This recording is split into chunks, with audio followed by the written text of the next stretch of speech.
Welcome back to the channel. If you're new to the channel, welcome to the channel. I think that's right. Today, another day in the life of van life. It's a Thursday. I've got a gig tonight. Never gig on a Thursday normally, but it's Halloween. So before I go off to the next park up, I'm going to pop to Asda and buy another air fryer. So if you're a follower of this channel, which you should be, we talked about air fryer in one of the last videos and power consumption, all that kind of thing. We got rid of our oven. Go watch the video. Some of you have suggested I get a 900 watt air fryer. The one we have, which is this one here, is a 1400 watt air fryer, and it's good, brilliant. We're loving it that we've got it back and we're using it with nice chips and stuff. But it's a little juicy, you know. It is like pulling quite a bit of power when we've got it on. Only issue is this one's a 4 litre. 900 watt I think is a 1.5 litre or 2 litre, but it may be okay if it's just for like cooking chips and nuggets and stuff like that. They reckon it's for 1 to 2 portions, whatever that means. So they're very cheap, so it's worth a punt. Asda. George Home section. Let's have a look. Looks like a right mess down here. Air fryers. There's loads to choose from, but we want a nice little cheap number. Looks like that one. The one. Yep. See, what they don't do, which is cheeky, is they don't tell you the watts on the box. I think this is the one, so we're going to go grab it. Right, we are back. Here is a bit of an unboxing for you. 900 watts. That's what we want.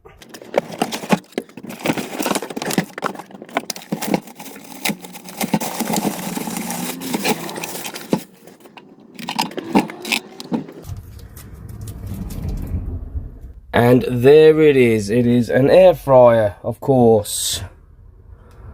Wow,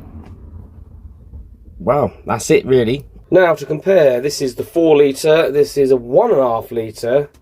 Doesn't look that much smaller. It is smaller though, of course. If we pop out the drawer on this one, oh, sorry, there's stuff in it, hang on. And then we pop out the drawer on this one, you got a little knob you push in there, which is kind of cool. You can see there is quite a sizable difference in the size of the baskets. Both the same height, but you can see quite a difference in the size. But they reckon it serves up to 2 people. We'll see, won't we? I am actually pretty hungry right now, but I'm not going to use this for 2 reasons. One, we are a little bit low on power anyway, so I'm going to use the Ridge Monkey to cook something. And secondly, I think Mrs. H should test this out because she's the one that's going to be using it the most, because she mostly does the cooking. She mostly does the cooking. Easy for you to say. So I'm going to leave it for her to use, and then we'll video that when she uses it. Quick opportunity to say sorry about the Scotch egg incident. In one of my videos recently, I called them scotched eggs. Scotched eggs. It's not scotched eggs, it's Scotch eggs. I do apologise, I know it's rattled some people's feathers. I said it 4 times as well. The scotched eggs in Aldi, scotched eggs, 6 scotched eggs. It's sausage, an egg, and breadcrumbs, an egg. Okay, not sure if it's going to be okay for Mrs. H, but like I keep telling her, size ain't everything. Right then, off to get water and then to the next park up. But I know because it's middle of the day, I'm probably not going to get space, so I'll have to go somewhere else because I need to get, if I can, try and get a little bit of a nap because I'll be working till late tonight. I won't be getting back till gone 1 in the morning. So when I do gigs, it's always a good idea to try and get some kind of sleep. Otherwise, it's just me swerving all over the road trying to get back from the gig to get home to bed. So I do try to do that. So there is some other places I can park up where I'm going.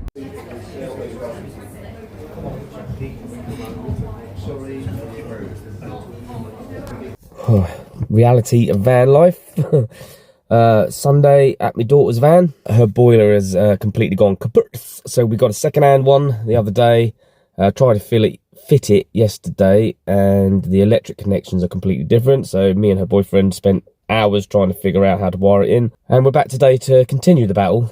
We will win this battle and get this boiler in so she can have hot water again, or any water again. So yeah. Good morning, it is Monday morning. All that Monday morning stuff I've got to do. This is real van life. we're out of power, so I need to go get power. So I've got to go to Timmy's to get power, which means I've got to buy breakfast to get the power, because they have plug sockets. Then I'm going to go to the gym, because I might as well, it's right across the road, and then I can have a workout and have a shower. Then I've got to go get water, so I've got to stop off and get water, Spotless Water, where we get our water for our washing up and our shower, etc. Then I've got to get drinking water, so I've got to go to the supermarket and get some drinking water. I've done the bins, I've done the toilet. It's now 8:20 in the morning. I'm just going to wait a little while for the traffic to die down before I hit the road. I'll get some charge in the house battery driving. I've got about an hour, maybe an hour and a half worth of driving to do. So that'll give us about, not much, about 10% in the house battery. All Power's power station will be powering me all day. And then that's it. So by the time I've done all of that, it's going to be probably about 1 o'clock in the afternoon before I can get any work done. But this is the reality of van life. Everything takes 3 times as long. Well, this is our reality anyway. I don't know about you, if you're a van lifer and what your reality is, but our reality is everything takes 3 times as long. But that's okay. So we picked up a new kettle because the other one was looking a bit battered and worn. Very nice, isn't it? And this time we're going to hang it up here on this hook that I put in, like that. But the problem is, when I'm driving, it's fine because it's not bashing into anything, so it's not getting scratched and dented and stuff, but it makes a squeaking noise. And remember, I used to have a squeaking noise with that, so I fixed that to the ceiling properly so it doesn't squeak anymore, because that used to flap around and squeak. But now that flaps around and squeaks, so I'm not sure what to do with this unless I put another hook up there like that, so then it keeps it in place, but I haven't got one. So Harley's boiler went in okay, no leaks, no fuss-ish. It was a bit of a nightmare, but she has no hot water in her kitchen sink, but has hot water in a shower, so I should imagine that's an airlock, but not to waste water. They're gonna have a shower, I think, and then see how it goes from there today, maybe, possibly. But I think it'll be okay. It's 99% I'm sure that it's just an airlock, so the water's not getting to the kitchen sink, because if it's coming out the shower hot, it must be working, mustn't it? So yeah, we'll keep you updated with that one, or you can go check out her channel. Why not? It'll probably be on there at some point. Go check her out. Right, next stop, the gym. Right, that's the gym done, shower done. Now I need to get drinking water and shower, washing up water. So I'm going to go to Spotless Water first, because that's on the way to Brighton. Stop off at Asda, probably. It's 11:30 already. It's about an hour to Brighton from here. Let's go. Ah, Spotless Water.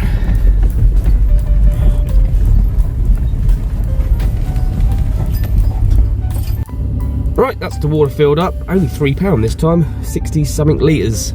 So we haven't used as much. That's because we've been going to the gym and showering, you see, so we haven't used as much. Some of you may wonder why I use Spotless Water and pay for water. I know some people have commented and said you can get water for free, graveyards and stuff like that. I do it because it's easy. You can just drive in, it's right there. It doesn't cost an arm and a leg. Simple as that, really. Each to their own. Yay, just arrived at Asda in Brighton-ish. Get some water. It's now 1 o'clock. I'm knackered. This is van life. This is real van life. Just haven't stopped gallivanting. Right, let's go get some water.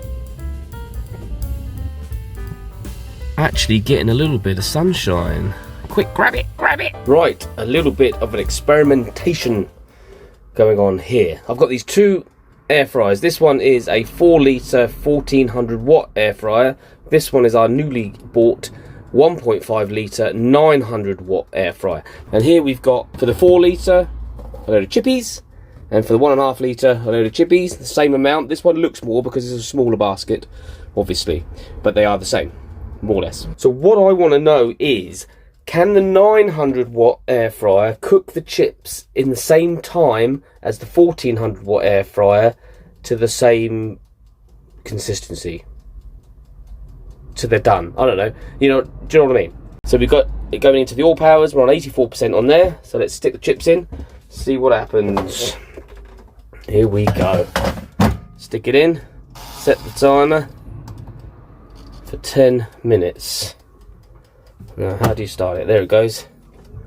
Timer set for 10 minutes. It's now off. We are pulling 1344 watts. According to that, on 180. So, give it 10 minutes, see what happens. About 4 minutes in, so I'm just going to give them a little shake. Ooh, they're looking pretty good. Just give them a little shaky about.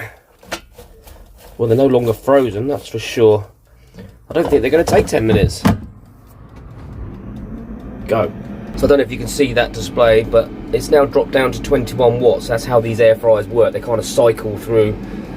The power goes up to 1400 or whatever it is, and then back down and then up again.